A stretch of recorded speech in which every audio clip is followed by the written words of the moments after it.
Welcome to Episode 3 of Bitesize UGC. I'm Captain P.F. Dennis, and with me as usual is Rogue Enterprise.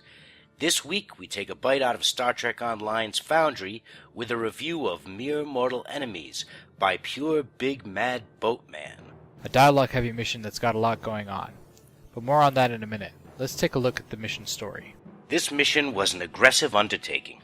Space and ground maps are filled with choice illusions and optional content centering around a colony under siege by Klingons. While it was initially a breath of fresh air, we eventually found the sheer number and complexity of choices and optional objectives was so numerous and difficult to navigate that it could have been spread across 3 separate episodes. For this reason, we gave story 3.5 out of 5 stars. For map design, it was clear that the author was much more willing to make the player work for the objectives. There was little to no white circle highlighting of mission objectives on the maps, making you use your head a bit more to solve the mission. This is a novel method, but newer players may have a hard time with the mission progression, and with the sheer amount of dialogue and decision making in this mission, adding time to find objectives can get difficult. Otherwise, the map building was solid and earns 3.5 out of 5 stars. Much progression in this mission is based on unlocking dialogue choices in indirect ways. Some sleight of hand here gives an illusion of optional or branching mission objectives that is quite technically impressive.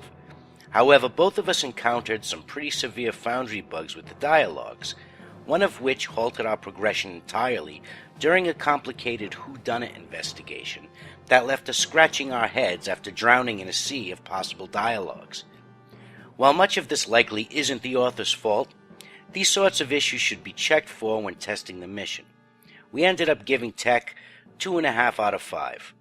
While the space and ground battles didn't provide too excessive of a challenge, the real difficulty from this mission comes from trying to accomplish mission objectives by sifting through dialogue options with one of a plethora of NPCs that this mission offers. Our experience culminated in a situation where we could not progress because of what seemed like a Foundry bug, but required a pass-through of dozens of NPCs' dialogues just to be sure. For difficulty, we gave 3 stars out of 5. And that's our review of Mere Mortal Enemies by Pure Big Mad Boatman. Support STO's Foundry by going and playing it yourselves. Until next time, this has been Bitesize UGC.